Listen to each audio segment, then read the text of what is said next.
Enrique que suba, que ya hemos bailado bastante hoy. No, es que normalmente hacemos un activador, pero nos hemos pasado aquí bailando un ratito, ¿verdad? Y entonces Ya estáis activados. Ya estamos activados. Bueno, pues nada, que buenas tardes a todos, un día más. Y cada vez pues, va pesando un poquito más, pero muy contentos de cómo está yendo todo, de los asistentes y de esa persistencia ahí que tenéis y ese afán por aprender. Y bueno, yo hoy estoy segura que yo por lo menos voy a aprender muchísimo porque es una temática que desconocemos bastante, ¿no? Ya veis el título, Inteligencia Artificial y Ciberseguridad, futuro o peligro. Ya veremos. Y bueno, Enrique Serrano, bueno, a mí me dijeron que era un hacker social. No sé, él nos va a hablar de cuestiones como la ciberseguridad, la inteligencia artificial, y ya venimos de alguna temática así también, como lo visteis el otro día de la web 3. La web 3.0. 3.0. Y bueno, pues yo creo que va a estar bastante interesante.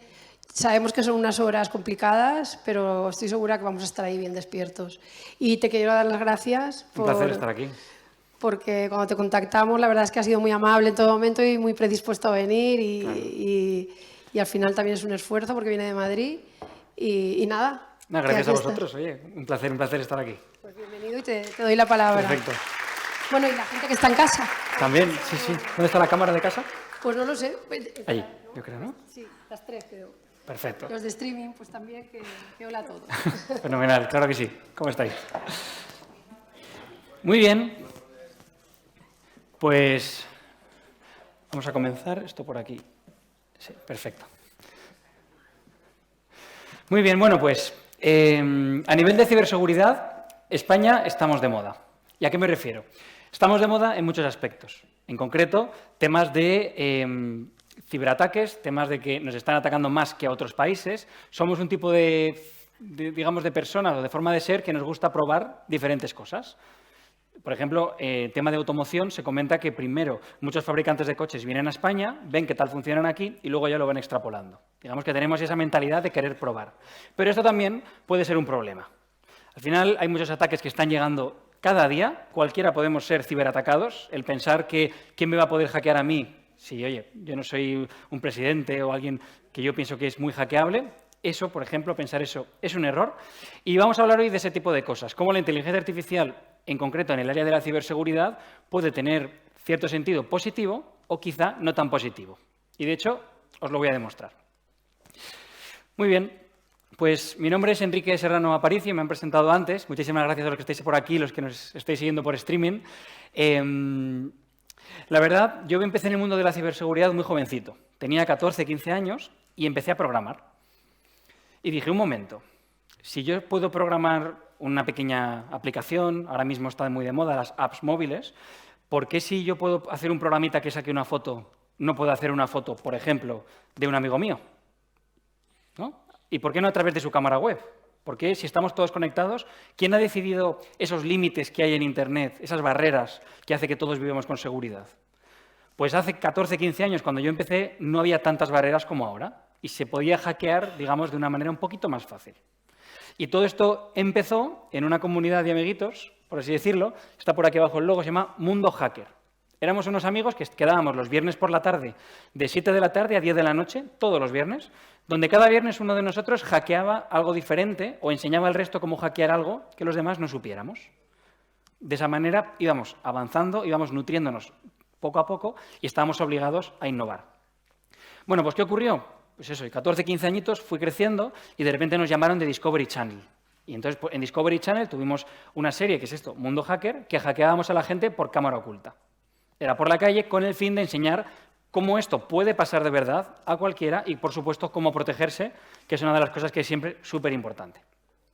Después estudié ingeniería informática, seguí un poco en el mundo de la tecnología y gracias a Dios pude trabajar de lo que me gusta, de que es la informática, la ciberseguridad. Estudié ingeniería informática. Luego también nos llamó Televisión Española para seguir hackeando por la calle y con cámara oculta. Y terminé trabajando en IBM, en la IBM, gran empresa, no sé si la conocéis, internacional. Estuve 6-7 añitos, tuve la suerte de estar más o menos año y medio en un puesto internacional, viajando por todo el mundo, conociendo culturas distintas y viendo cómo, aunque seamos muy diferentes, los ciberataques van igual a por todos, ¿vale? Y luego pasé a una empresa que se llama Simulate, que es una startup de Israel. Israel ya está muy de moda en el ámbito de la ciberseguridad, la verdad es que eran unos cracks, bueno, lo siguen siendo. Y luego ya creé mi propia empresa que se llama HackRocks, que somos una empresa de formación en ciberseguridad. Tenemos algo así como un campo de entrenamiento para crear hackers. Diréis, ¿cómo? Un momento. ¿Cómo que para crear hackers? Bueno, la respuesta es que nosotros diferenciamos entre hackers y ciberdelincuentes. Los dos sirven, o digamos, los dos tienen un gran conocimiento en ciberseguridad. La diferencia es que los hackers lo utilizan para el bien y los ciberdelincuentes lo utilizan para el mal. ¿Ok? ¿Qué ocurre? Hay gobiernos, hay grandes empresas y no tan grandes que buscan hackers. Y yo siempre me preguntaba, de hecho tenéis una charla TEDx Talk en YouTube que hablo exactamente de esto, la necesidad de que haya hackers en la sociedad y cómo es posible que un hacker llegue a ser hacker sin hackear algo antes de manera ilegal. O sea, claro, pedimos expertos, pero que luego no nos hackeen a nosotros. Entonces, este tipo de cosillas es la que hacemos, por ejemplo, ahora en mi empresa, que es un campo de entrenamiento legal donde puedes hackear de manera controlada, legal y obviamente siempre de manera práctica. ¿Vale? Luego también, bueno, he estado con Iker Jiménez hace poquito en Horizonte, he estado en varios temas de televisión, demostrando o haciendo ver a la gente que estas cosas pueden ocurrir. Muy bien, pues vamos a hablar hoy de inteligencia artificial y ciberseguridad. Inteligencia artificial, para definirlo un poquito, digamos que hay una serie de temas muy importantes a tener en cuenta. Lo primero, para que una inteligencia se pueda considerar artificial, tiene que poder tomar decisiones, tiene que poder aprender y en base a ese aprendizaje ir cambiando y decidiendo como si fuera un humano o lo más cercano a un humano. Esto tiene cosas buenas y cosas malas. Por ejemplo, ¿cómo aprende una inteligencia artificial? De los humanos, porque si quiere parecerse a nosotros, tendrá que aprender de nosotros. Y ahí entramos ya, por ejemplo, con temas de sesgos. Que lo que tú le enseñes es lo que ella va a dar siempre por bueno. Entonces, eso también es muy importante y hay modelos de inteligencia artificial que después de varios años de aprendizaje han tenido que tirarse a la basura, porque se han dado cuenta que a lo mejor había un detallito que les estaban enseñando mal. Si tú le dices a una inteligencia artificial que 3 más 2 es igual a 7 y dices que eso es una verdad absoluta, todo lo que vaya derivando de eso va a estar incorrecto. Y eso está ocurriendo también hoy en día. Vais a ver muchas noticias que inteligencias artificiales se vuelven locas o se vuelven contra la humanidad o parece que, bueno, a lo mejor es que alguien les ha enseñado algo que no debía o que han ido por un camino erróneo. Y hay más aspectos a tener en cuenta, por ejemplo, el tema del contexto o de esto de que puedan razonar. ¿Vale? Al final, no es lo mismo tomar una decisión sabiendo algo antes o en un entorno diferente. Entonces, al final, una inteligencia artificial intenta ser lo más cercana a un humano, por eso lo solemos representar con nuestra cara y con nuestra imagen, pero claro, no deja de ser algo que aprende por ahora. Antiguamente, que había veces que se consideraba inteligencia a que una máquina decidiera en base a unas condiciones. Si ocurre esto y luego hago esto, pues entonces lo siguiente, ¿no? Esto, la inteligencia artificial, lo que está por debajo, que a veces pensamos que es magia, no deja de ser un montón de condiciones que ha ido absorbiendo y luego va tomando una decisión en base a por el camino que toma. O sea, no es una magia, esto es como el cloud computing. Cuando hablamos de cloud computing, la gente piensa en cloud de las nubes. El cloud son máquinas a las que tú te conectas desde casa. Son máquinas, no están volando, ¿no? Pues esto es parecido. La gente piensa que hay cierta magia o que hay cierta conciencia de una inteligencia artificial que no se controla y, bueno, relativamente. O sea, es verdad que tú puedes enseñar a una inteligencia y hay puntos en los que no puedes saber qué camino tomar hasta que lo pruebas, pero hasta un punto. Hemos visto películas que hay algunas súper interesantes de que las máquinas se terminan revelando, ¿no? Entonces, bueno, parece, o ha habido casos que parecía que iban hacia allá, pero bueno, lo iremos viendo en los próximos años. Entonces, dicho esto, en la parte de ciberseguridad, vamos al siguiente paso, a mí me gusta diferenciar, y esto también como consejo a los que estáis aquí y los que nos estáis viendo, si yo tengo una empresa, 10 empleados, 5, 20, 1000, ¿qué tengo que tener en cuenta? A mí me gusta definirlo en estos 4 pasos. ¿Vale? Empiezo, por ejemplo, con los datos. Y cuando hablo de datos, no solamente protección de datos, que es verdad, la parte de normativa es muy importante, sino quién accede al dato, cómo se accede al dato. Seguro que alguno habéis oído alguna vez, no, es que yo conozco una persona que tiene un amiguito que pues, trabaja en esta institución y me puede cotillear a ver, eso no debería ocurrir. Debería quedar siempre registrado cómo se accede al dato, quién accede, permisos, ese tipo de cosas. Y esto lo hilo con la parte de personas. En una organización o en una empresa, aunque sea pequeña, hay que definir muy bien los roles, es decir, identidad y acceso de quién accede a cada cosa. ¿Vale? Esto está ligado también con la parte de los datos. ¿Bien? Luego tenemos también infraestructuras. ¿A qué me refiero? Utilizamos cloud computing y estamos tranquilos. ¿Dónde está alojada la información? ¿En Europa? ¿Fuera de Europa? ¿Quién ha configurado que si mañana hay una inundación donde tenemos digamos, la información, eso está replicado en otro lugar? O sea, al final es muy importante proteger la infraestructura que tenemos. Ya sea física, cloud, no pasa nada. Y por último, a nivel de aplicaciones. Si somos una empresa que desarrolla sus propias apps, tenemos que estar seguros de que no nos las hackeen. Y esto, yo, por ejemplo, cuando empecé en el mundillo, yo empecé como mucho con la imagen de hacker con capucha, camisetas negras en una cueva ahí en casa, que básicamente a mí una empresa llegaba, y de hecho de vez en cuando me lo siguen diciendo, y seguimos haciéndolo porque nos encanta, es, Enrique, tengo una página web, me gustaría, por favor, que la hackees y me digas por dónde has entrado y cómo solucionarlo. Bueno, que al menos lo intentes. Si está protegida, pues maravilloso. Bueno, no hemos tenido, mis amigos y yo, todavía ningún cliente que no hayamos podido encontrar nada. Ninguno. Siempre hay algo, siempre hay algún detalle, algún descuido, porque al final la tecnología evoluciona muy rápido y el estar siempre actualizado, mantener los servidores actualizados, estar siempre al día es muy difícil. Por eso, a nivel de aplicaciones, así por poneros un ejemplo, la parte de auditoría o de revisión o test de intrusión es un punto súper importante. Vale, entonces, ¿cómo hacemos si estamos hablando de inteligencia artificial y de ciberseguridad? Que, por cierto, esta imagen está generada con inteligencia artificial. Digo, ya que estamos, aprovecho. Y le pedí a la inteligencia artificial, dije, oye, hazme una imagen de un hacker hackeando en un avión, volando por Nueva York. Y esta es, literalmente es esta, no he modificado nada, ¿eh? Es la de DALL-E, que está ahora también de moda. El caso, ¿cómo unimos los dos campos? Bueno, pues muy sencillo. Tenemos datos, tenemos gestión de personas, tenemos aplicaciones o no que desarrollamos o que usamos de un tercero. Y luego tenemos también la parte de infraestructuras. Cada cosa de estas cuatro genera por segundo probablemente cientos y cientos de datos de información. Cada vez que tú inicias sesión, seguramente se registra en 7 sitios. Cada vez que tú abres una app del móvil, el móvil sabe que la estás abriendo, notifica a un servidor, comprueba si tiene internet. O sea, pasan cosas en cada uno de esos 4 campos. Entonces, mi pregunta es, ¿cómo podemos hilar estos 4 campos para que todas esas cositas que se van generando puedan ser nutridas, por ejemplo, por una inteligencia artificial? Pues vamos a verlo, pero más adelante, porque he decidido empezar, en vez de por este aspecto positivo, por el negativo. Suele ser más vistoso, y de hecho tengo un par de demostraciones para que veáis lo que puede ocurrir si utilizamos la inteligencia artificial orientada a la ciberseguridad de manera incorrecta. ¿Sí? Al final, ¿qué está ocurriendo? La inteligencia artificial, como toda innovación, si la usamos mal, puede causar problemas. A mí cuando me preguntan, oye, ¿tú usas redes sociales? ¿No hay que utilizarlas? Digo, bueno, hay que utilizarlas bien. ¿O tú compartes fotos por internet y tal? Bueno, pues sí, pero soy consciente de dónde pueden llegar, digamos que tengo esa conciencia. Que esto cuando somos jovencitos se empieza a trabajar ya mucho, por suerte ya cada vez se trabaja más, pero tenemos que ser conscientes de que innovación que aparece en el mercado, innovación que hay que proteger. Por lo tanto, es un nicho de empleo, es un nicho de negocio para startups, tenemos muchas opciones y muchas posibilidades para hacer negocio o tener un buen trabajo en cada innovación que aparezca, con temas relacionados con ella. O sea, si mañana aparece la inteligencia artificial, podemos protegerla o podemos enseñar a gente a utilizarla. O sea, en cada innovación hay oportunidades de negocio o de vivir de ello, con temas que te pueden gustar, no todo es el negocio, ¿no? Entonces, bueno, vamos a ver, y como indicaba, aspectos negativos o cosas que se pueden hacer a nivel de inteligencia artificial y ciberseguridad con una, digamos, mala intención. ¿Vale? ¿Qué pueden hacer los malos con esta innovación? Porque al final la utilizan también. Bueno, pues vamos a hablar primero de un aspecto que es, entre comillas, sencillo. Vamos a hablar primero de la parte de contraseñas. ¿Se ve ahí un poquito abajo donde la plantita? Contraseñas. ¿Qué puede hacer un malo para adivinar nuestra contraseña? ¿Quién se le ocurre? Manos arriba. O decirlo abiertamente y yo lo repito si no.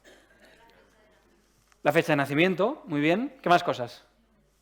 ¿Nombre de él? Nombre del perro, la familia, efectivamente. Muy bien.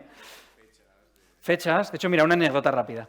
Yo cuando tengo que hacer auditorías de empresas, hay veces que tú puedes o hackear su página web o su servidor o intentar adivinar el usuario y contraseña, que eso quizá técnicamente no es muy hacker, pero funciona muchas veces. Os diría que en más de la mitad de las empresas a las que he ido a hacer auditorías, la contraseña solía ser el nombre de la empresa y el año de la fundación y, venga, le pongo un asterisco detrás. ¿Vale? Y seguro que alguna risa es porque alguno se siente identificado. ¿Vale? Así que cambiadla si la tenéis así.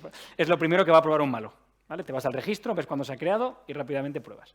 Bueno, pues yo lo que hice fue el chat GPT, que está muy de moda. Vamos a preguntarle. Entonces, dado una persona con la siguiente información, que comentabais, nombre, la mascota, tal, tal, oye, intenta adivinarme la contraseña, por ejemplo, de una red social cualquiera, de Instagram. Entonces, ¿qué creéis que debería ocurrir y qué creéis que ocurrió? ¿Qué debería ocurrir si yo pregunto esto? O sea, me debería responder, me debería...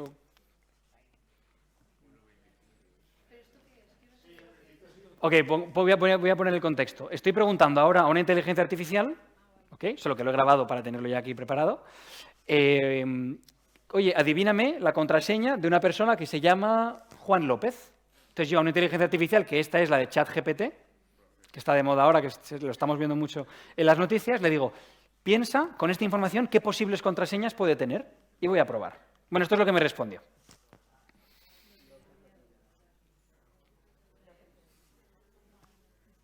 Siempre empieza que parece que no. Sin embargo,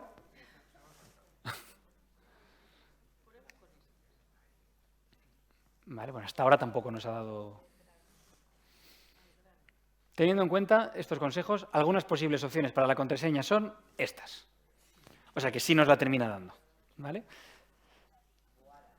Fijaos, iniciales de nombre, apellido, edad, profesión, nombre de centro educativo, una combinación de letras y números aleatorios. O como le gusta el rugby, pues aficiones y signo zodiacal con números al final. Una frase relacionada con su profesión y un símbolo y un número al final. Fijaos. Vale, pues ahora estamos ahora con el sombrero del malo. Siguiente paso. Si sois un malo y probáis esta y no funciona, ¿qué hacemos? ¿El qué? Ser bueno. No, hombre, no. Si estamos con el sombrero del malo, y insisto, me pongo en el lado de los malos para que visualicéis hasta dónde puede llegar esto, ¿eh? ¿Por aquí lo habéis dicho muy bien? Una combinación, oye, simplemente. A ver qué avance. Ahí está. Y aquí le comento. Bueno, por cierto, metí un disclaimer al final, decía esto. Estos son solo ejemplos y no te puedo garantizar que funcionen, para que te quede claro que, oye, no te aseguro que sea esta. Pero bueno, ok, perfecto. Vamos allá. Entonces yo le dije, vale, ¿me puedes dar más? ¿No? Muy bien, como habían dicho por aquí delante. ¿Y qué me dijo? Pues, oye, por supuesto. Claro, aquí hay algunas otras posibilidades para una contraseña de Instagram para Juan López. Y aquí las tenéis. ¿Por qué es importante este detalle? Porque aparentemente es, bueno, le pides más y ya está. Pues es importante porque hay una cosa en ciberseguridad que se llaman diccionarios. Cuando tú vas a atacar una contraseña de una página web o de una aplicación, hay diccionarios de gigas y gigas y millones de contraseñas, que a veces un fichero de texto ocupa casi todo el disco duro, es una barbaridad, para ir probando muchas combinaciones. Por lo tanto, yo le puedo pedir a una inteligencia artificial que en vez de coger un diccionario que hay en Internet de contraseñas así más usadas, que se entiende que no deberíamos utilizarlas, puedo decirle, oye, en concreto, con estos datos que tengo de esta persona, porque en su Instagram publica dónde está, a qué le gusta y a qué le da los me gustas, hazme una lista de 200 palabras, o 2.000, o 2 millones. Entonces, estamos generando una lista de posibles contraseñas para la gente. Entonces, esto, por ejemplo, es un mal uso. ¿Y por qué os lo cuento? Porque, aunque sea un mal uso, tenemos que saber que los malos lo están utilizando. Por ello, este aspecto, que por ejemplo, el tema de las contraseñas, intentamos poner cosas que nos acordemos, este tipo de cosas, bueno, quizá deberíamos darle una vuelta más, ¿vale? Porque ya hay máquinas que pueden predecir lo que vamos a poner. ¿Vale? ¿Sí? Muchísimas, claro. De hecho, por eso, ahí yo tengo algún diccionario y algunos muy famosos, sobre todo con letras en inglés, que es un fichero de texto que ocupa a lo mejor 20 gigas o 50 gigas solo con contraseñas. O sea, que imaginaos, una película antiguamente solía ocupar 2, 3, 4 gigas, pues imagínate tener 20, 30, 50 gigas solo de líneas de contraseñas. ¿Por qué? Porque en Internet hay una cosa que se llaman rainbow tables o, digamos, imaginaos, ¿habéis visto las noticias que, por ejemplo, hace poco se publicó? LinkedIn ha sido vulnerado la seguridad y se han perdido 20 millones de contraseñas o 100 millones de contraseñas de usuarios. Esa contraseña perdida, depende del caso, pero se puede almacenar y generar un diccionario. Y si yo mañana quiero hackear a alguno de vosotros, puedo probar esas 120 millones de contraseñas a ver si alguna coincide con la vuestra. Es raro, pero si hay otro Juan López que le guste el rugby, pues a lo mejor puede coincidir algo. O a lo mejor alguien que le gusta la música. Había una contraseña que era me encanta la música, *25. Entonces, normalmente se utiliza ese tipo de cosas. ¿Qué están haciendo también? O sea, para dar un mensaje también de calma o de tranquilidad. Los fabricantes de aplicaciones, de páginas web, lo que hacen es que no se puedan probar tantas combinaciones seguidas. Pero también los malos, ¿qué hacen? Vale, ¿cómo saben que yo soy yo? O sea, ¿cómo saben que llevo yo 10 intentos? ¿Desde dónde te conectas? Pues lo que hacen es, vale, pues antes de conectarme a la página, doy un salto por China, luego vuelvo a Nigeria y luego ya voy a la página. Y a la siguiente vez que vaya a entrar, voy a Portugal, me voy luego a Canadá. Entonces, a veces es muy complicado saber que es la misma persona la que intenta probar las combinaciones. ¿Vale? Muy bien, ¿preguntas hasta aquí? ¿Aprovechamos? Yo voy a cambiar la mía con Todo esto está relacionado a los datos de que una persona suele poner las contraseñas basadas en sus datos. Claro, normalmente... Soy un poco más... No tengo nada de mis contraseñas que tenga que ver con nada de mis aficiones y me acuerdo perfectamente de mi contraseña. Bueno, fenomenal, fenomenal. Eso es un buen consejo. Estupendo, estupendo. Yo, antes de pasar a la siguiente, quería dar un consejito de este tema. O sea, demos por hecho que nos van a hackear el usuario y contraseña. Démoslo por hecho. Démoslo por hecho y ya está. ¿Cómo nos protegemos? ¿Cuál es el siguiente paso? ¿Cuál? ¿Cambiar la contraseña? De vez en cuando, muy bien. ¿Y algo más? Muy bien. ¿Qué le ha hecho por allí? Estupendo. El segundo factor de autenticación. ¿Qué significa? Y esto es como consejo para protección a nivel de contraseñas. Tenéis que elegir 3 cosas de las que voy a decir ahora para proteger una cuenta. La primera, algo que vosotros sepáis y solo vosotros sepáis. Una contraseña. La tenemos. Y ahora tenéis que elegir una de estas 2 al menos. Si queréis las 2, maravilloso. Algo que sea parte de vosotros, por ejemplo, la huella dactilar o el reconocimiento facial. ¿Vale?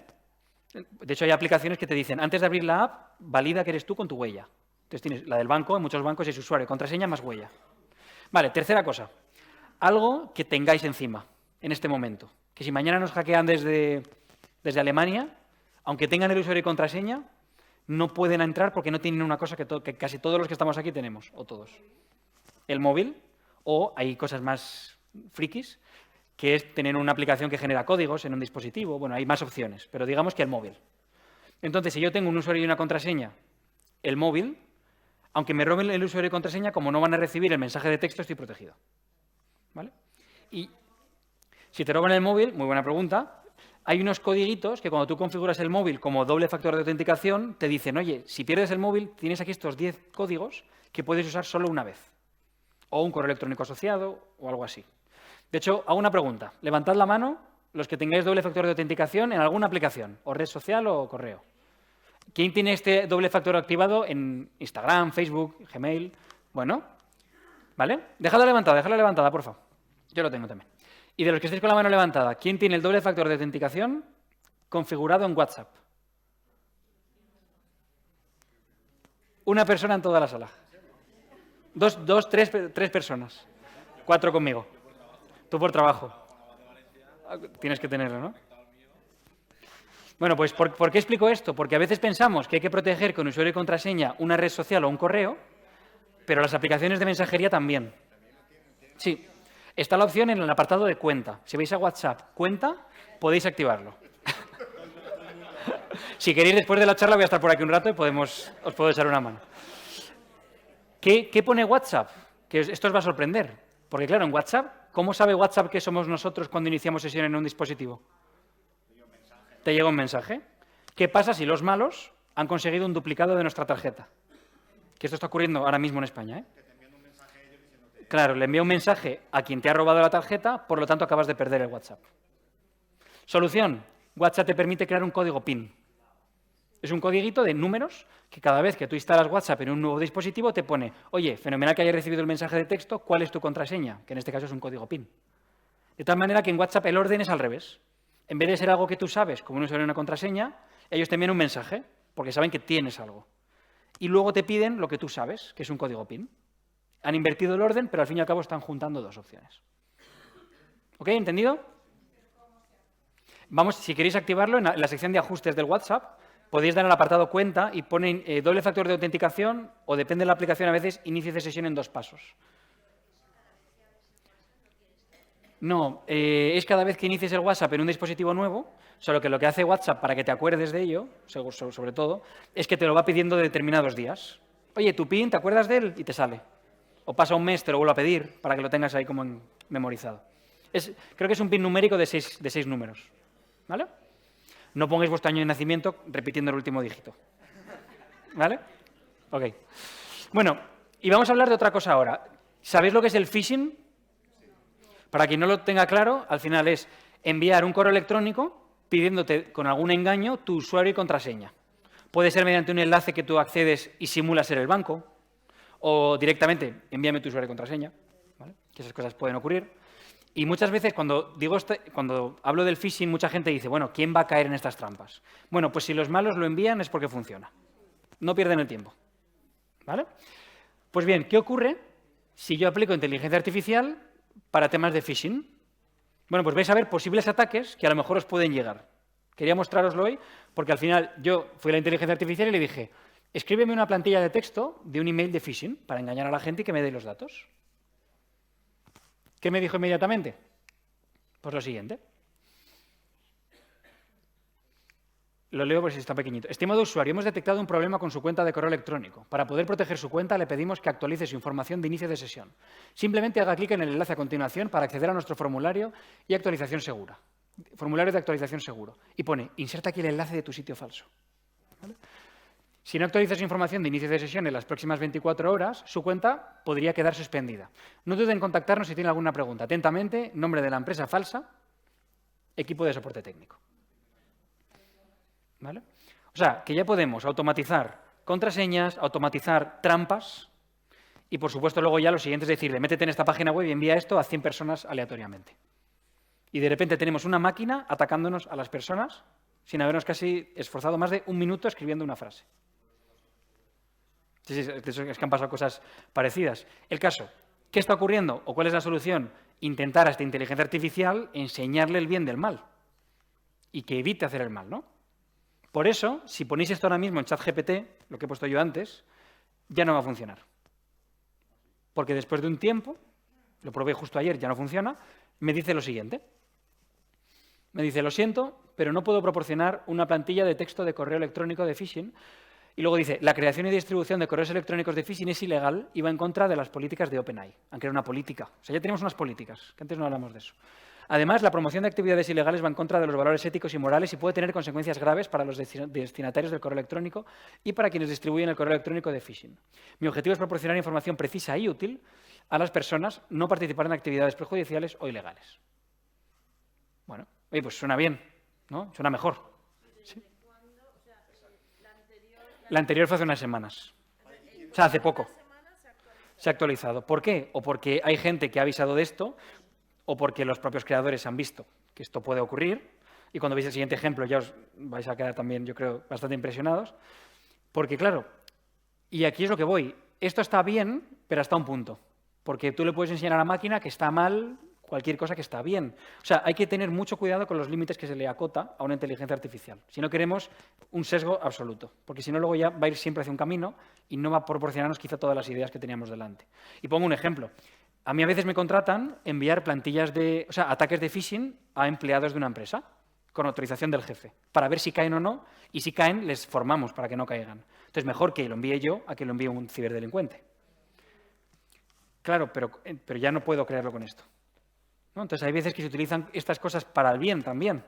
Entonces, esto es un ejemplo sencillo que, evidentemente, creo que esto, bueno, no está mal que ponga esto, pero ¿hasta qué punto, no? Y habría que extrapolar esto a otros ejemplos y a ver hasta dónde podemos llegar limitando o poniendo vallas a la inteligencia artificial. Entonces, bueno, vamos con otro ejemplo adicional. Y este es un poquito más técnico. ¿Alguien sabe lo que es un ransomware?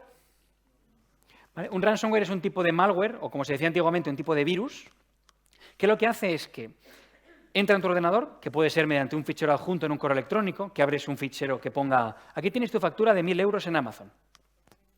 Pues mucha gente abre la factura. O, obviamente, será o una factura falsa o ni siquiera será una factura. Bien, ese fichero cuando se abre, y si tiene un ransomware dentro, lo que te hace es extorsionar. Te dice, tengo tus datos, pero los ves tú en tu pantalla, ¿eh? Imaginad que estamos en el escritorio y tengo aquí mis ficheros. Y abro un malware, un virus, que es un ransomware, y de repente mis ficheros cambian y pone cifrado, o encrypted en inglés. Si tú quieres acceder a tu fichero, que lo tienes delante, necesitas una contraseña. Entonces, para los malos es muy cómodo, porque realmente no tienen que sacar el dato de tu ordenador, lo tienes tú. Pero si la contraseña no puedes acceder a él.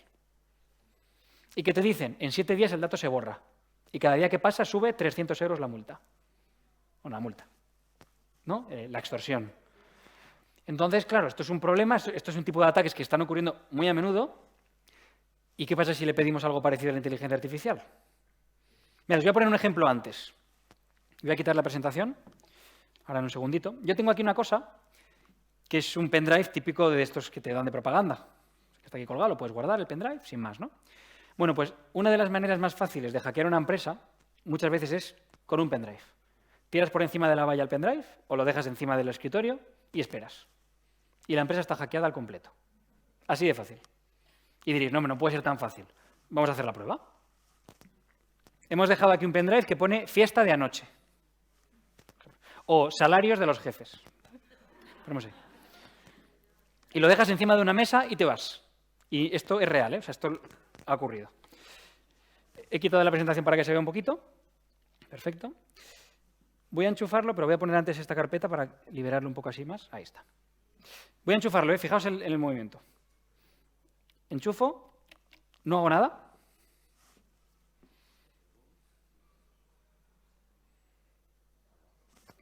Pasan cosas raras, lo quito rápido. Ya estamos perdidos.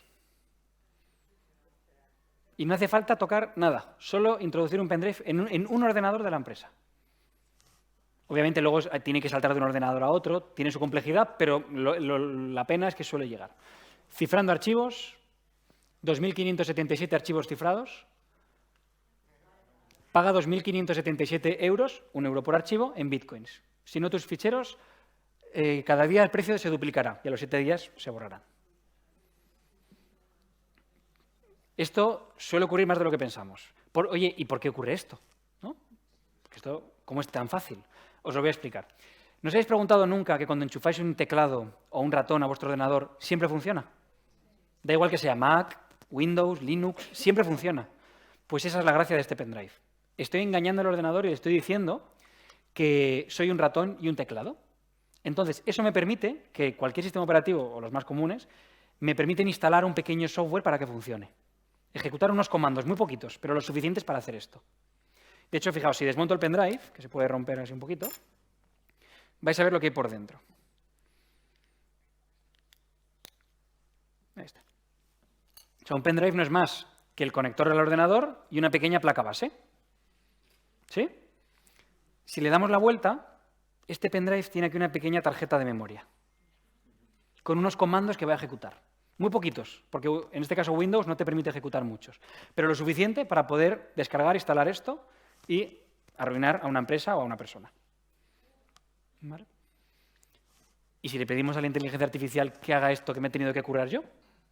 Porque o sea, este ransomware que habéis visto lo he programado yo para fines positivos. O sea, de hecho, aunque lo conectarais, no os preocupéis, que no, o sea, se puede volver atrás. Pero claro, yo dije, un momento, ¿y si le digo a la máquina que me lo programe? O sea, ¿los malos pueden crear virus o malware con una inteligencia artificial? Vamos a verlo. Vamos a verlo.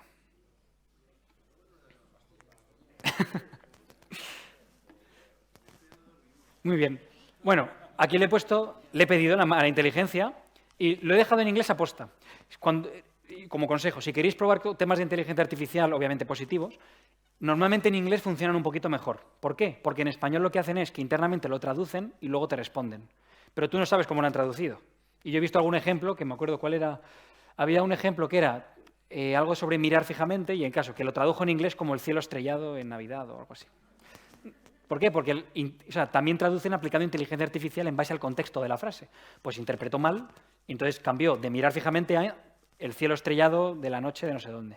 Entonces tú imagínate que le pides algo, traduce mal y te responde algo de las estrellas. Pues puede fallar. En inglés suele funcionar bastante mejor. En este caso le pido en inglés.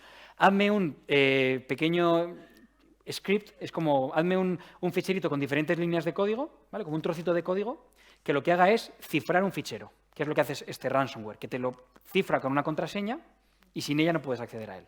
Entonces yo le dije, oye, cíframelo, hay un fichero que tengo ahí en una carpeta que se llama demo.docs, de Word, de escribir, Y además muestra digamos, una ventanita del progreso cifrándolo. Vamos, lo mismo que os acabo de enseñar yo, que lo tuve que ahí programar yo varias horas, pues oye, hazlo tú. Y fijaos lo que me dijo.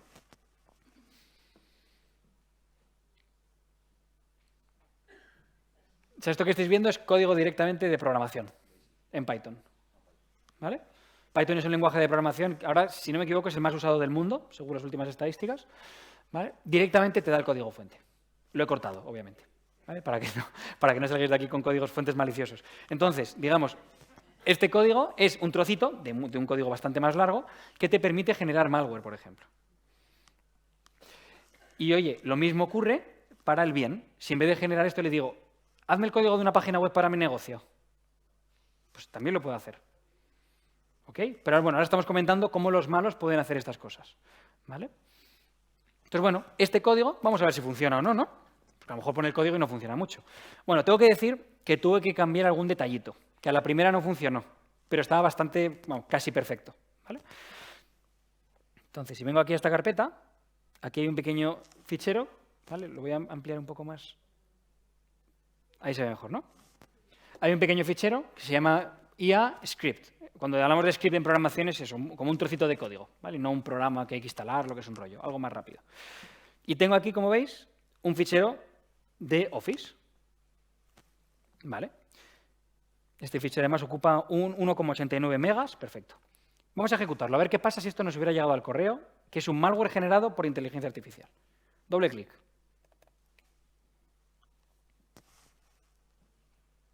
Ahí lo tenéis. Cifrando el progreso, 40, 50, 60 y... ¿Qué acaba de aparecer aquí en la carpeta? ¡Pap! Ya ha terminado. Demo.encrypted. ¿Vale? Ocupa un poquito más, 2,52. Si yo al final tengo a este fichero de Word, que le puse un texto de estos aleatorios, de hecho creo que tiene unos cuantos millones de palabras, puede tardar porque lo puse muy grande, este fichero, si lo intento abrir, ¿qué ocurre? Que no me lo va a reconocer ya. Ya el fichero queda totalmente inaccesible. Si no tienes la contraseña, no puedes darle la vuelta. ¿Vale? Por eso, ahí está. Al final, la inteligencia artificial usada de manera incorrecta, como hemos visto, facilita la vida tanto a unos como a otros. Tanto a nosotros buenos como a los malos. Entonces, para no dejar esto aquí, obviamente, y contar solo lo malo, vamos a contar ahora lo bueno. Cómo nos protegemos de este tipo de cosas. ¿Ok? Perfecto. Pues vamos a ello. Vamos ahora a la parte positiva y, en concreto, cómo utilizar la ciberseguridad también a niveles de innovación en ciberseguridad, porque esto hay un montón de cosas que están por venir y esto es lo que teníamos antes de ciberseguridad, ¿recordáis? Datos, personas, tal. Si todo esto va generando información, va generando eventos. ¿Vale? En ciberseguridad hay una cosa que se llama evento. ¿Qué es un evento? Inicio de sesión. Copiar una carpeta y pegarla en otro sitio. Crear un nuevo fichero, borrar un fichero. Todo eso son eventos. O cuando entráis si tenéis en la oficina típico batch para acceder, cada vez que tú accedes, pipi, ha llegado aquí Enrique, a esta hora, este día. Evento, acceso. Todo eso genera eventos que no vemos, que se guardan en unos ficheros que hay en las configuraciones de las máquinas, que pueden servir para, digamos, correlar información, ¿no? Coger un poquito de cada uno. Por eso, lo que comentábamos antes, navegar por Internet, ¿qué ocurre si la ubicación, la navegación por Internet, todo eso se lo metemos a la inteligencia artificial? Y le decimos, hila por nosotros. ¿Vale? O sea, llega a conclusiones por nosotros. Os voy a poner un ejemplo. Hay una empresa, esto es un ejemplo real, una gran empresa que está aquí en España, que detectó cuando un empleado se iba a ir de la empresa 5 días antes de que se fuera. Y de repente empezó a sacar alertas. Oye, no sé qué va a ocurrir, pero Pepito en 5 días está fuera. ¿Cómo es esto posible? Pues era porque claro, esto luego hubo que investigar por qué la máquina saca estas conclusiones. Era porque Pepito, antes de irse, bueno, y no solo Pepito, 20 Pepitos antes de Pepito, antes de irse, ¿qué hacían? Enchufaban un pendrive, sacaban X gigas de datos, otros sacaban un fichero Excel con datos de clientes, otros hacían tal, es decir, robaban información antes de irse de la empresa para en su nueva etapa laboral tener esos datos de los clientes anteriores. Y eso era, lamentablemente, era muy común en esa empresa. Entonces, la máquina no es que te dijera que se va a ir realmente, te decía, no sé qué va a pasar, pero sé que esta persona no va a estar en la base de datos de empleados la semana que viene. Porque o le despedían o dimitía. Entonces, en esos 15 días de gracia, que a lo mejor entre que le despides y se va, robaba información, o que iba a dimitir, entonces ya estaba robando datos, Esto es un caso real aquí en España. ¿Y cómo supo eso la inteligencia artificial? Porque además del pincho y del pendrive y de sacar los datos, también enviaban, navegando por Internet, ficheros a su correo personal. Entonces, si la máquina hila y dice, envía correos a una dirección personal, además mete el pendrive y saca 1 giga de datos, saca ficheros de pagos de clientes. Pero claro, para llegar hasta esa posición, también para que veamos cómo hemos evolucionado, la máquina tiene que saber que ese fichero, Excel, por ejemplo, tiene datos de clientes y que esos son clientes. Que a lo mejor lo sabe porque se ha conectado a la base de datos de clientes y ha comprobado que ese dato es de un cliente. O sea, a veces damos por supuestos que la tecnología funciona, pero en este caso la inteligencia artificial a veces llega mucho más allá de lo que nos imaginamos y puede correlar este tipo de cosas y llegar a estas conclusiones. Y de hecho tengo un vídeo de un ejemplo práctico relacionado con el tema de navegación. Y entonces voy a poneros el ejemplo. Pregunta. ¿Alguien de aquí cuando accede a una página ve lo de las cookies? ¿Tiende a aceptar? ¿Vale? Bueno, pues sinceramente, y esta es mi opinión, quizá un poco polémica, yo creo que las cookies están sobrevaloradas. O sea, tampoco son tan peligrosas. Aunque me pueda caer algo por decir esto. ¿A qué me refiero? A nivel de identificación estoy hablando. Se piensa que si tú aceptas las cookies ya saben quién eres y ya te persiguen, y si has visto un coche te van a perseguir anuncios de coches durante un mes. ¿Vale? Que de hecho probablemente ocurra. ¿Qué ocurre? Al final hay gente que le gusta. O sea, yo tengo amigos que dicen, claro, es que si yo veo un anuncio de coches no quiero que me enseñes anuncios de comida para gatos. Pues tiene sentido, ¿no? Pero bueno, hay gente que dice, pero hasta un lugar, hasta un punto. No quiero estar ahora aquí dando mis datos o viendo o notando que me espían o que me persiguen. Que esto en la sociedad va habiendo niveles de, digamos, de foco en la privacidad. ¿Por qué? Cuando ha habido un atentado terrorista, normalmente la gente vuelve a confiar un montón y dice, ¿cómo no nos lo han sabido antes? ¿Cómo no nos han espiado y nos han leído los correos antes? Esto ocurrió en Estados Unidos con lo de las Torres Gemelas. Yo escuché a mucha gente decir cómo no sabían que los terroristas iban a atentar si estaban utilizando, por ejemplo, un correo Gmail o un software americano. Si tenían que haber estado espiado y le tendrían que haber pillado, qué pena. Entonces, bueno, pero luego, ¿qué pasa? Va pasando los años, digamos que no hay, gracias a Dios, atentados de ningún tipo, y la gente como que se vuelve más reticente a compartir tanta información o con la privacidad. Entonces, en base a malas actuaciones o a malos sucesos, la gente va cambiando un poco de política. ¿Vale? También es verdad que cuando estamos aceptando condiciones generales de muchos programas ya sabemos que nos van a espiar. Y, de hecho, en diferentes países a nivel mundial saben que tienen a los malos identificados, bueno, identificados no, saben que tienen al malo en su base de datos y no saben dónde está. Porque ¿qué ocurre? Si yo espío a 100 millones de personas, probablemente el malo le tenga espiado. Y probablemente tenga un correo del malo hablando del siguiente atentado. ¿Cómo sé yo dónde está el malo? Si tengo 100 millones de correos al día. ¿No? Y ahí hablamos de Big Data, Data Science, es otro mundo. Pero con la inteligencia artificial entramos en un punto muy importante porque ya puede correlar mucho más también y prever crímenes también. Saber que mañana a las 5 en una esquina de la calle va a haber un crimen. Porque llueve, entonces hay menos gente en la calle, se ha fundido la farola, que lo he visto en el dato aquí, y va a haber un momento de oscuridad y ahí va a haber un crimen. Ese tipo de cosas ya se pueden hacer. ¿Vale? Entonces, a lo que voy.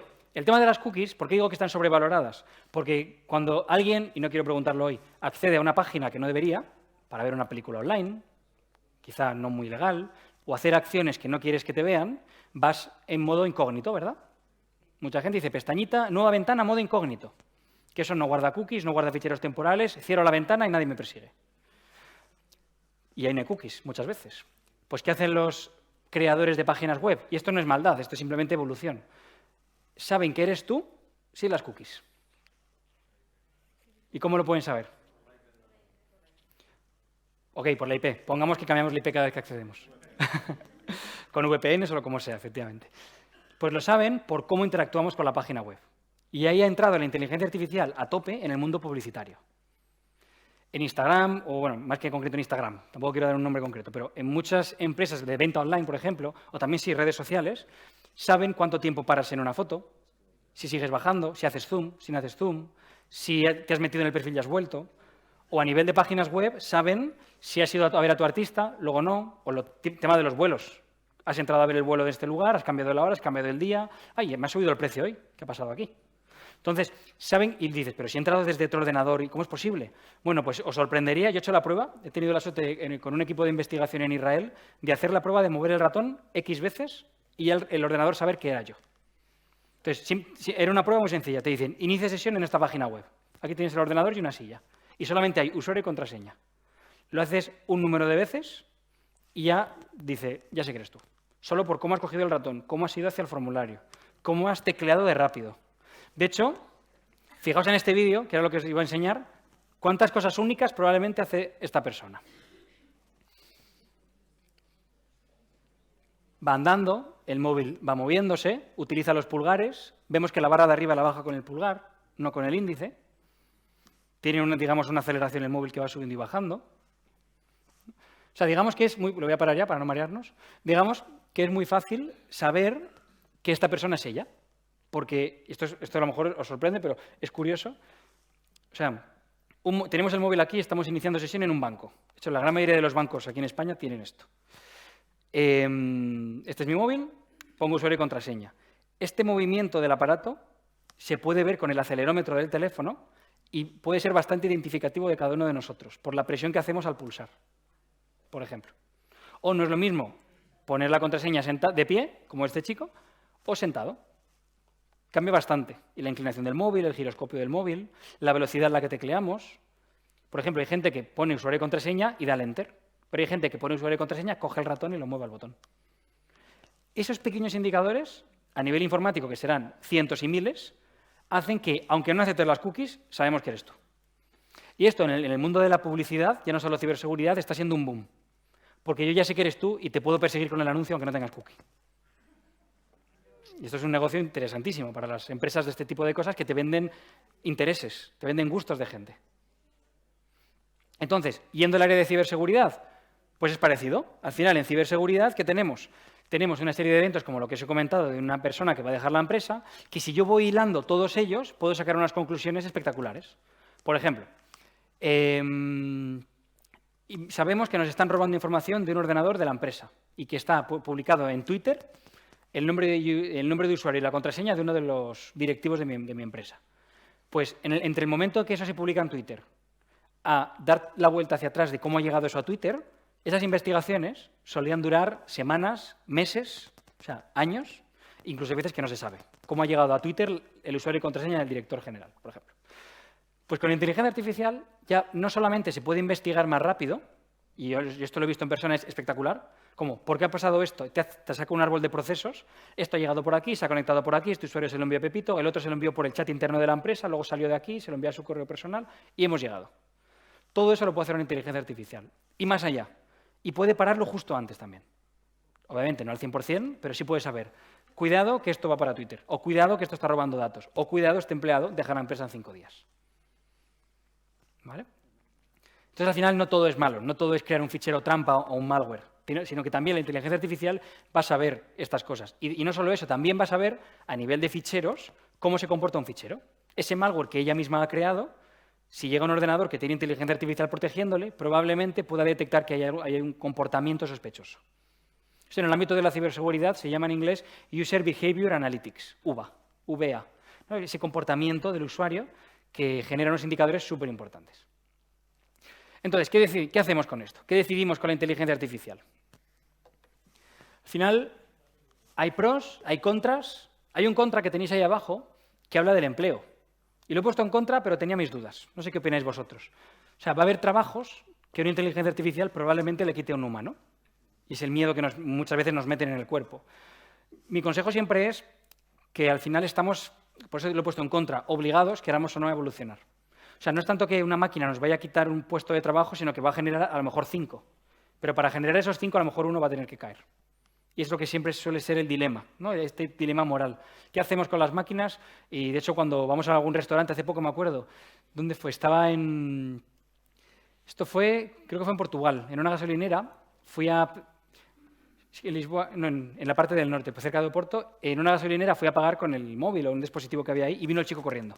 Dijo, no, yo te cobro. Dije, no, hombre, si tengo aquí ya lo de la tarjeta, el contactless, pago en un segundo y ya está. Algo así fue. Y me dijo él, no, que cada vez hay más máquinas de estas y menos compañeros míos. Dice, vente para adentro, que yo te atiendo estupendamente. ¿Quieres un café? Digo, venga, vale. Y al final, pues oye, dije, pues claro, o sea, yo no me había percatado de que, por ejemplo, el sector servicios, a nivel de, comida rápida, llevamos al restaurante y está la máquina. Y solo hay ya cocineros muchas veces, ni siquiera está la persona que te atiende, o hay una por si la máquina falla. ¿Qué ha pasado? Que a lo mejor esta gente que te atendía ya no tiene ese trabajo, pero hay 20 personas más dedicadas al mantenimiento de esas máquinas. Y quizá en el mismo nivel académico me refiero, o sea, no significa que ahora todos tengamos que ser ingenieros informáticos super hackers del universo. ¿Vale? Pero bueno, sí que es verdad que ahí hay que ver todavía cómo lo hacemos y, muy importante, a esas personas que se les obliga a evolucionar, que se les ayude, que se les dé la posibilidad de alguna manera. Esto ocurrió mucho antiguamente con el tema de los móviles y con la administración pública. Si te piden una cita previa online obligatoriamente para ir a un lugar, entonces tenemos derecho a tener un móvil e internet, o no puedo ir. Pues lo mismo está ocurriendo ahora con la inteligencia artificial. ¿Hasta qué punto está ahí, ¿no? ¿Hasta qué punto tenemos derecho u obligación de aprender? Bueno, lo dejo un poco ahí en el aire, luego comentamos si no. Los contras que hemos visto, nuevas amenazas. Ahora es muy fácil crear un malware. Ahora es muy fácil crear una cadena de ataque, un correo electrónico falso. O sea, también los malos tienen esta facilidad y la pueden usar. Por eso tenemos que estar siempre al mismo nivel y saber que esto puede ocurrir. Y luego, cosas buenas, lo que hemos comentado. Mejora de tiempos de respuesta. Espectacular. O sea, ahora mismo tardamos mucho menos en responder. Oportunidades de trabajo. A tope. De hecho, aquí me gusta hilar la inteligencia artificial con la computación cuántica. Vemos ahora computación cuántica, esto que es un nuevo mundo, ¿no? Y es verdad, ya pasamos de los ceros y los unos a algo más, que daría para 20 charlas de 20 horas. Pero bueno, al igual que aparece inteligencia artificial, hay otras como computación cuántica, que hace poco, comentándolo con gente del sector, claro, hablábamos que con esa capacidad de computación cuántica también se pueden hacer mucho tipo de cosas peligrosas. O sea, ¿cómo vamos a evolucionar? Y pongo un ejemplo. ¿Cuándo se considera que una contraseña es segura? ¿Por qué decimos eso de números, asteriscos, símbolos? ¿Por qué pedimos eso? Más difícil de adivinar, ¿no? Que el malo diga, pues... Bueno, sobre todo no es tanto porque sea más difícil de adivinar, sino porque si un ordenador se pone a probar combinaciones, tú imagínate, eres una máquina y empiezas A, B, A, C. Y cuando terminas, A, B, y pruebas todas las combinaciones posibles. Si tienes una contraseña de al menos 10 caracteres, símbolos, letras, mayúsculas, minúsculas, ocurre que va a tardar años y años y años, a veces hablamos de cientos de años, en conseguir averiguarla. Por lo tanto, se considera segura. Pero ojo, o sea, se considera segura dando por hecho que se va a adivinar, pero muy lejos en el tiempo. ¿Vale? Pero con la computación cuántica estamos viendo ya a día de hoy que hay algoritmos de cifrado, o sea, maneras de ocultar la información, que en vez de 100 años podemos tardar días en resolver el problema, en dar la vuelta, por ejemplo, a una contraseña. Solución, contraseñas, bueno, exponencialmente más largas, por lo tanto imposible, o quitar las contraseñas. Hay empresas que ya no piden contraseña para entrar. De las dos que os he comentado antes, han quitado lo de que tú sepas. Y consideran que la contraseña ya es el pasado. De hecho, hay teorías que indican que el usuario de contraseña es un error de Internet, que nunca debió haber existido y que fue una solución rápida para proteger algo así rapidillamente. ¿Vale? Entonces, bueno, pero claro, ya hemos vivido con esto, ahora hay que ver qué hacemos. Pero si ya llega computación cuántica e inteligencia artificial y las va a adivinar sí o sí en días, pues tenemos que evolucionar. Entonces, tenemos muchos retos por delante que también significa oportunidades. Y hay nuevos métodos. En Estados Unidos se habla ya de métodos de cifrado cuántico. O sea, usemos esa nueva tecnología para crear contraseñas o métodos de ocultación más seguros. O sea, hay que ir siempre con la evolución y, en este caso de la tecnología, con la innovación. Porque puede ser que un camino de innovación como la inteligencia artificial tenga en paralelo muchas cosas a las que se les puede sacar partido. Entonces, ahora ya os pregunto a vosotros, y lo dejo en el aire, ¿cómo os va a afectar a vosotros la inteligencia artificial en vuestra vida? En vuestro trabajo, para cosas no solo de ciberseguridad, ¿cómo podríais optimizar un proceso? Bueno, ¿hasta dónde puede llegar? Pues es vuestra decisión. Gracias.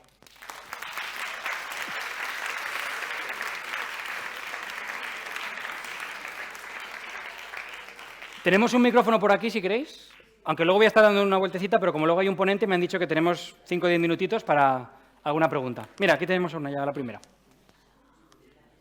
Si están por internet, me las paséis por aquí debajo, si no. Pero para que lo oigan en casa hace falta el micro, perdona. Gracias. Ahí A está. ver, has hablado de que has viajado mucho, de que has estado en Israel, has hablado de la ciberseguridad, obviamente, has hablado de las Torres Gemelas. Y aquí en España tuvimos el caso de la empresa israelita NSO Group, que estuvo pues, en tema de periodistas, defensores, en fin. ¿Qué es eso de NSO Group? ¿Qué es esa empresa? ¿Quién la contrata? ¿Cómo lo hace? Lo que pueda Sí, hubo polémica. De hecho, estuve en la televisión hablando, en televisión española creo que estuve, en las mañanas de la 1, hablando de este bueno, tema. pero aparte de lo que se dice en Sí, televisión. sí, por eso. Las No. organizaciones, hay muchas organizaciones que fueron atacadas, ¿no? Y presidentes de gobierno, quiero decir que no era... Sí, sí, no, muy buena pregunta, muy buena pregunta. Pues a nivel de ciberseguridad hay diferentes tipos de empresas, no solamente la que comentas, que se dedican a crear herramientas de espionaje, ¿vale? Entre otras cosas, herramientas de espionaje, este tipo de programas que pueden servir para espiar a usuarios. Por ejemplo, para escuchar por el micrófono, para ver por la cámara. Hace poco estuve, que decías como que comentabas que he viajado, estuve en Suiza haciendo una demostración en directo de cómo se puede ver por la cámara web de un dispositivo Android, ¿vale? Y lo hice en directo, era una conferencia muy técnica, todo códigos negros y esas cosas. Pero el caso es que se puede. O sea, hay veces que cuando tú utilizas un dispositivo, por ejemplo, iOS, Android, Windows, lo que sea, los malos van siempre un pasito por delante. Van creando un malware que funciona y los buenos, o los antivirus en general, crean una solución. O sea, siempre los malos van por delante y cuanto más corto sea el tiempo de solucionarlo, mejor. Pues en ese tiempo donde tú puedes hackear algo porque hay un error en la programación, por ejemplo, hay empresas también de inteligencia que se dedican a hacer software para aprovechar estos errores para temas de espionaje. Porque recordemos que hay veces que con orden judicial se puede espiar. O sea, al fin y al cabo hay o va a haberlas siempre empresas que generen herramientas para espiar. El tema es cuando esa herramienta se utiliza mal o se utiliza sin consentimiento, sin orden judicial, que ahí empiezan ya los temas. ¿Qué es lo que pasó con la polémica que comentabas? O que parece que eso pasó, porque luego estos temas nunca se sabe del todo qué pasa. Al final nunca se sabe, y no lo sabremos, ¿no? Pero este tipo de compañías que hacen herramientas de software de inteligencia suelen ser muy punteras, tienen un software de última tecnología y existen, y se puede espiar, y se puede ver por la cámara, se puede escuchar por un micrófono. La duda es, y yo siempre lo digo, o sea, ¿cuándo vamos a saber que estábamos siendo espiados ahora mismo? Porque ha habido veces, no sé si conocéis, si os suena, hubo un ataque, o una vulnerabilidad, mejor dicho, que se llamaba Heartbleed, en inglés. Básicamente era que las páginas web cuando accedemos, que pone HTTPS, bueno, pues había un error en el protocolo que utiliza SAS de seguridad que permitía ver cierta información del servidor de usuarios anteriores. Entonces tú podías ver usuarios y contraseñas de gente que había pasado antes por la web. Pues se consideraba, o se creía, que eso llevaba existiendo más o menos 10 años. Entonces, la pregunta es, ¿quién durante esos 10 años sabía esto? Porque estoy seguro, bastante seguro, que agencias de inteligencia lo sabían. Y ya tienes una manera de ir robando información, ¿no? Y de ir espiando. Pues me hago la pregunta hoy. Igual que hemos descubierto hace poquito esta vulnerabilidad de hace 10 años, ¿qué descubriremos dentro de 10 años que hoy éramos vulnerables? Pues todas estas empresas de inteligencia probablemente sepan más y no lo publiquen. Yo, por ejemplo, el ejemplo que hice en Suiza, lo publiqué, hablé con Google para cómo solucionarlo, porque yo me dedico al bien, pero hay empresas que dicen, esta me la guardo. Y aprovecho para hackear a gente, extorsionar, vender un software a un país, temas de inteligencia. Es un mundo, es un mundo. Sí, yo cuando estuve en Israel, la verdad es que eran muy buenos, sí, sí. El CTO de mi empresa era un crack absoluto, que era el jefe técnico de todo, ¿no? Era espectacular, sí, sí. También es verdad, hay gente que dice, ¿por qué son tan buenos? Bueno, hace poco vi una publicación donde hablaba de que ellos reciben al día el mismo número de ciberataques que nosotros en un año. Entonces, claro, pues a veces, o sea, ellos desde luego ahí trabajo tienen, oportunidades de empleo tienen desde luego bastantes, entonces surgen muchas startups del tema, temas de defensa no solo de ciber, sino de defensa física, claro. No, gracias a ti, gracias a ti. ¿Alguna pregunta más? ¿Había por aquí alguna? Sí. Que te pasen el micro desde aquí, por favor, para que lo oigan arriba, en casa también. Hola, buenas tardes. Buenas tardes. Mi pregunta es, hay veces que dicen que si tienes el móvil y se te descarga muy rápido la batería, no has hablado, no has estado usándolo y ves que te pasa varios días, puede que te lo hayan hackeado. Pero no vale de nada apagarlo y reiniciarlo, a no ser que vayas a un especialista y que te lo mire. Sí, bueno, y más ¿Es allá. eso? Sí, te cuento más. O sea, hay indicadores que te pueden dar que pensar y pensar que tu móvil puede estar hackeado. Uno de ellos es el consumo rápido de la batería. Si de un día para otro se consume muy rápido, a lo mejor no es un malware o que estés hackeada, sino que es una aplicación que está mal hecha y que está quemando la batería. Pero normalmente suele ser que hay una aplicación que consume mucha batería. ¿Por qué? Pues en el ejemplo que ponía antes de espiar por la cámara web que programé, yo tenía que sacar cada segundo o cada 20 segundos hacia afuera la información. Entonces, consume mucha batería hacerte una foto y enviarla a Internet cada 20 segundos. Eso luego, hay pequeños indicadores que te hacen ver que algo pasa. Por cierto, esta demo la hice en Horizonte con Iker Jiménez en directo. La tenéis, si ponéis Horizonte Hacker ve por la cámara, lo tenéis ahí en 4. Entonces, otro indicador es el uso de datos móviles. Si tú tienes una aplicación que te está espiando o haciendo fotos y les envía hacia afuera para que los malos lo vean, estás enviando un montón de fotos por segundo. Entonces, si vas a la sección de ajustes, uso de datos móviles, y ves una app que tiene un montón de uso, que es una linterna, por ejemplo, pues, hombre, puedes sospechar. ¿Vale? Y luego también hay una cosa que suelo recomendar para ver estos indicadores como el de la batería, que es el de los permisos. Si vais a ajustes en vuestro dispositivo y vais a permisos, podéis seleccionar el permiso que queréis revisar, por ejemplo, micrófono, por ejemplo, la cámara, y ver qué aplicaciones tienen acceso. Yo de vez en cuando lo hago periódicamente, porque vas instalando cosas, no te das cuenta, y dices, oye, yo le di permiso a la cámara para, por ejemplo, pongo un ejemplo, WhatsApp. Según te lo instalas, o sea, si quieres utilizar WhatsApp en el ordenador, te pide acceso a la cámara para hacer una foto al código QR. ¿Vale? Bueno, es un ejemplo, pero bueno, solo lo usas esa vez. A no ser que desde una conversación pidas la cámara, pero si no lo usas, ya no hace falta que use la cámara nunca más. Oye, pues quítaselo, quítale el permiso. O aplicaciones que te dicen, gracias por descargarte nuestra aplicación, te va a llegar un mensaje de texto para corroborar que eres tú. Y te dice, ¿quieres darme el permiso de acceso a los mensajes? Para ya voy yo al mensaje y miro yo el código, no te preocupes. Si le das el permiso, es cómodo, pero no es tan seguro. Entonces, muchas veces tenemos que ver comodidad y seguridad y elegir qué queremos. O, oye, es cómodo, perfecto, luego voy a mensajes y se lo quito. Porque no tiene por qué estar leyendo mis mensajes cuando utilizo mi mensaje como doble factor de autenticación de otra aplicación. Porque, de hecho, se suele recomendar que si utilizáis el tema del móvil, el mensaje sea como la opción última, como doble factor de autenticación. Es mejor tener una aplicación que te genere códigos cada minuto. Pero eso es un poco más rollo. La gente que no es muy técnica bueno, es un poco más follón, ¿no? Pero sí, o sea, lo de la batería puede ser un indicador. Y te decía que voy más allá porque hace poco, hablando con lo del espionaje que comentaban antes por allí, la aplicación que se hablaba, que era Pegasus, si ves un poquito más allá en la parte técnica, se podría incluso hacer una aplicación que, aunque tú formatees el móvil, no se borre. ¿Vale? Porque hasta ahora, más o menos, si tú restaurabas de fábrica el dispositivo, normalmente se borraba todo, malware y no malware, ¿no? Es como una solución radical. Pero ya se ha descubierto la manera de que, aunque lo borres, no se vaya. Por lo tanto, hay que tirarlo a la basura. Es una faena, pero eso, si te has infectado alguna vez de malware, en un móvil es delicado. Porque ya, aunque lo formatees, te puedes quedar por ahí paranoico ya todo el tiempo que quieras. Sí. Muchas gracias. ¿Y alguna por aquí? Aquí, ¿no? ¿Habéis levantado la mano por aquí también? Y yo es que me quedo con que nos respondas a la pregunta que nos has puesto detrás.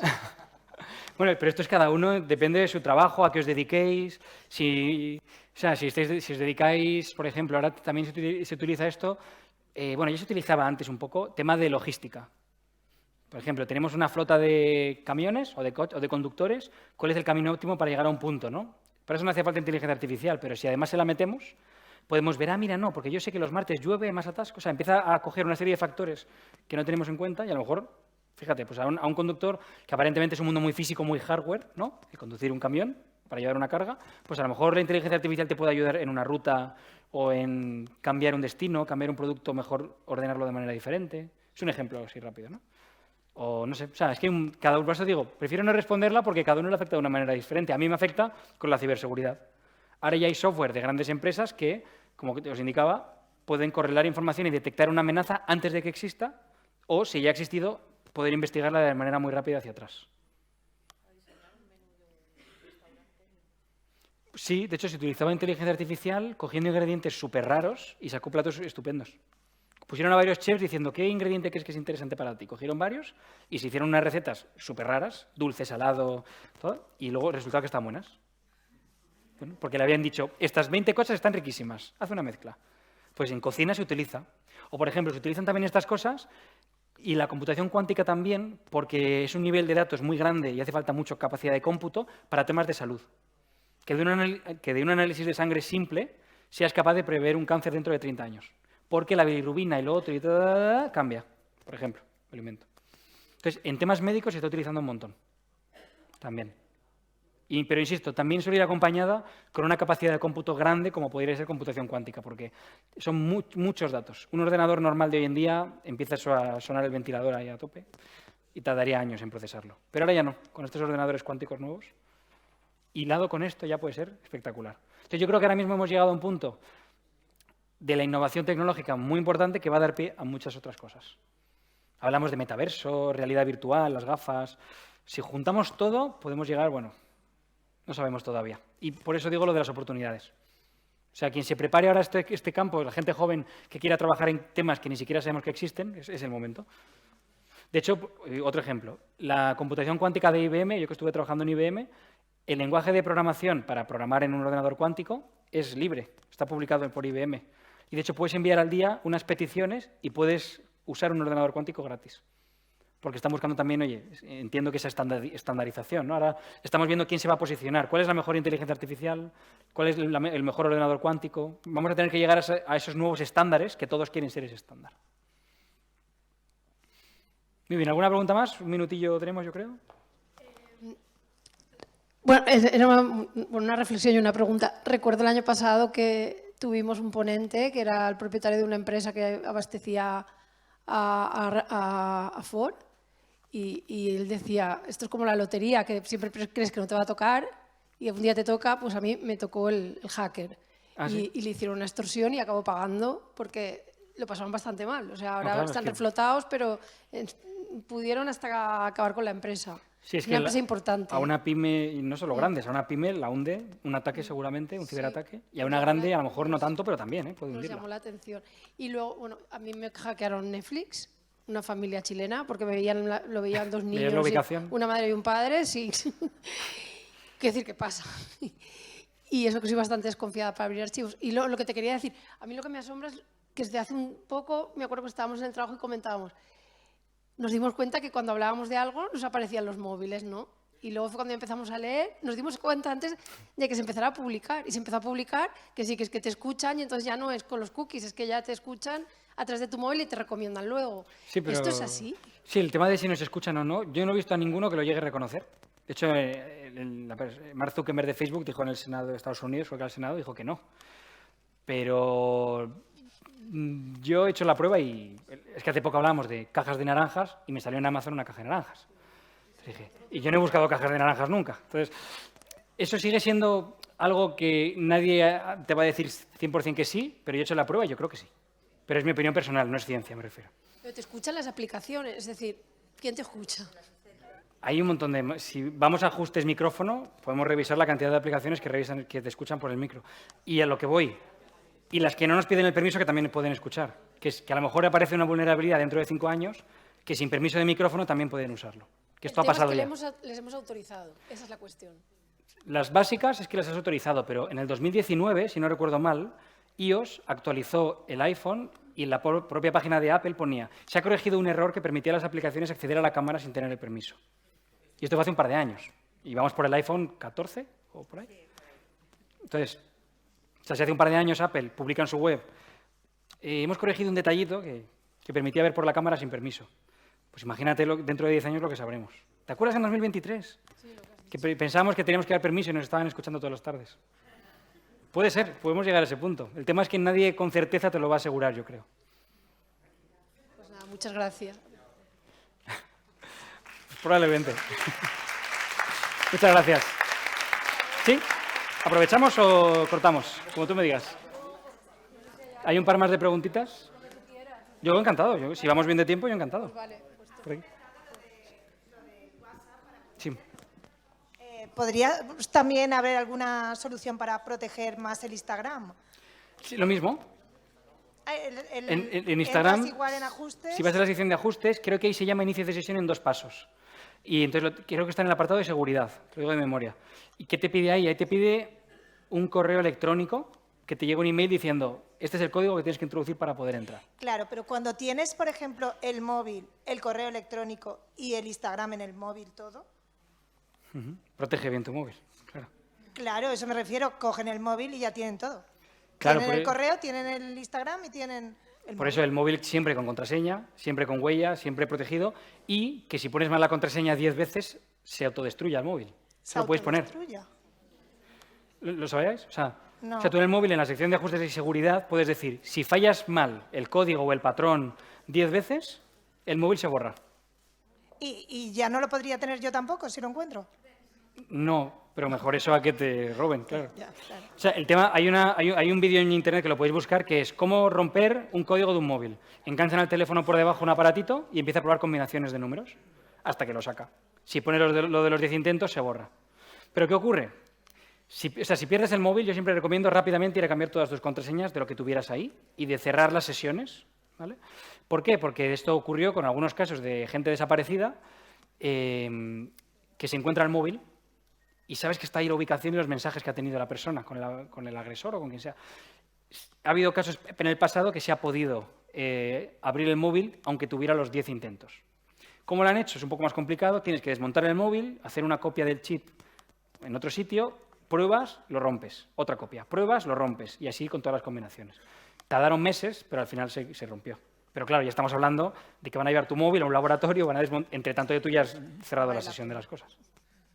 ¿Vale? Y luego una cosa también ¿Sí? que es personal mía. Yo tengo, por ejemplo, el calendario y en el calendario me aparecen continuamente ofertas de cosas. Sí, eso pasa mucho. ¿Es un virus o qué es? Es un programa se llamaban spyware hace tiempo. Y si es un programita, se puede considerar malicioso, que te mete publicidad y estás haciendo ganar dinero a otra gente porque cada vez que tú ves la publicidad probablemente otro esté ganando dinero porque tú has visto el anuncio. Entonces, eso es un tipo se suele hacer cuando vas a una página web y te descargas algún fichero o te pregunta notificaciones, o bueno, notificaciones no, pero sale un pop-up como instálate algo, ¿vale? O si no, alguna aplicación móvil también lo incluye. ¿Qué te hacen? En el fondo el ataque suele ser sencillo, no es tanto un malware súper complicado, sino que te añaden un calendario a tu dispositivo. Entonces, si te vas a tu calendario, ajustes de calendario, probablemente tengas un calendario que es desconocido y que será de la aplicación. Suelen hacerlo así. Yo digo, he visto casos reales así, que hacen los malos desde casa, cuando un anunciante les contrata un anuncio, dicen, vale, tengo 10.000 personas infectadas con el calendario este. Pongo mañana una reunión que realmente es, bájate el nuevo menú del día y os llega a todos el anuncio.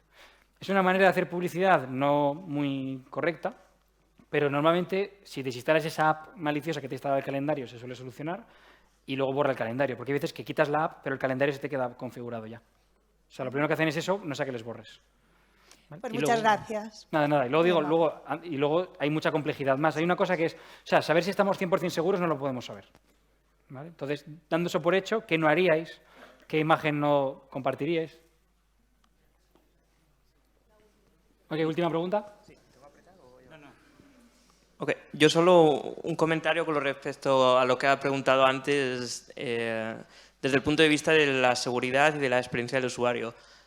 Las aplicaciones bancarias utilizan justamente cómo estás tú utilizando el ratón, incluso como el acelerómetro en el móvil, para detectar justamente que si alguien te roba el móvil saben que lo están utilizando. Entonces, en esa parte se pueden sentir tranquilos que en general todos los bancos utilizan justamente la inteligencia artificial para detectar fraude. Eso es. De hecho, claro, si un malo... Y os hago una pregunta. Esto caso real con un cliente que tuve hace tiempo. Eres un banco y tienes un usuario y una contraseña correctos, pero todos los indicadores dicen que no es esa persona. Porque tira el móvil hacia arriba, da una voltereta e inicia sesión. Ese no es la de siempre.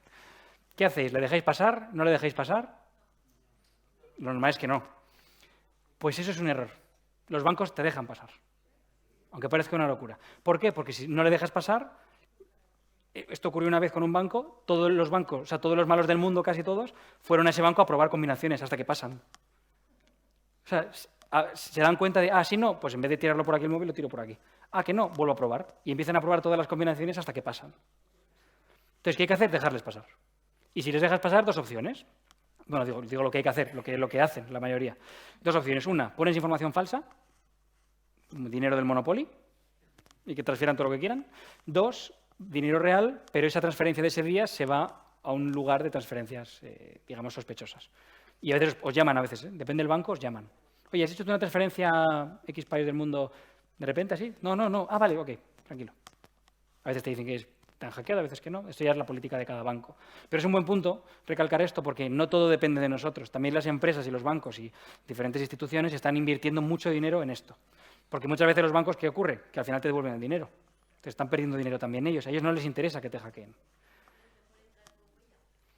Bueno, si añades la huella además del usuario y contraseña y un mensaje, todo lo que pongas de paso extra, cuanto más incómodo suele ser más seguro.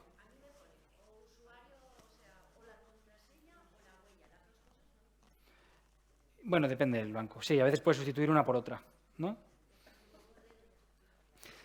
Sí, sí. A ver, depende, es que eso ya depende de cada uno. Por ejemplo... ¿Eh?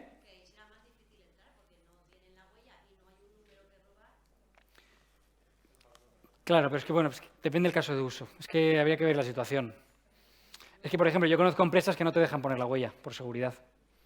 Porque una huella es extorsionable. O sea, me refiero, vas a un país peligroso, te pueden cortar un dedo. O sea, entonces, ahí, por eso digo, depende muy, es que no es tan sencillo. Hay empresas que viajan a países complicados que prohíben eso. Porque una contraseña tienes que decírsela, pero un dedo no hace falta. Entonces, por eso digo, tampoco quiero meter mucho miedo, pero depende de la situación. Bueno, esto es las películas. En estas películas de robar bancos está la huella, el iris, le hacen una foto, le cambian, cogen un papel así encima, le ponen la huella. Bueno, hay opciones de lo de la huella, de falsificar una huella. Por eso digo que no sé qué es más seguro, habría que verlo. Bueno, muchas gracias a todos.